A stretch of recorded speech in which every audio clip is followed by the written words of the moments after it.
দেশের আধুনিক প্রেক্ষাগৃহ চেইন স্টার সিনেপ্লেক্সের বিরুদ্ধে নানা অভিযোগ তুলেছেন শ্যামা কাব্য সিনেমার পরিচালক বদরুল আনাম সৌদ।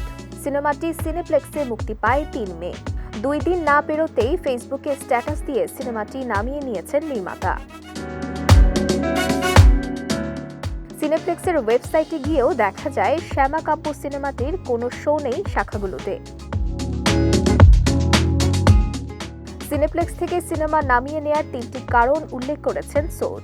স্ট্যাটাসে তিনি জানান, শ্যামা কাব্যর যে স্ক্রিনে চলছিল সেই স্ক্রিনটির প্রজেকশন ব্যবস্থা ভালো ছিল না, যেটি আসলে দর্শকদের সিনেমাটি নিয়ে ভুল ধারণা দিচ্ছিল।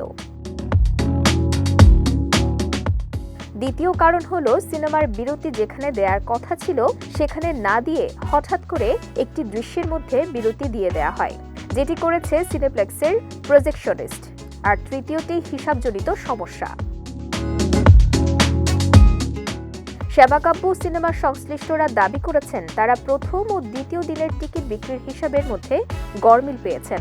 বদরুল আনাম সৌদ বিজয় টিভিকে জানান, সিনেমা নামিয়ে নেয়ার মাধ্যমে তিনি প্রতিবাদ করেছেন।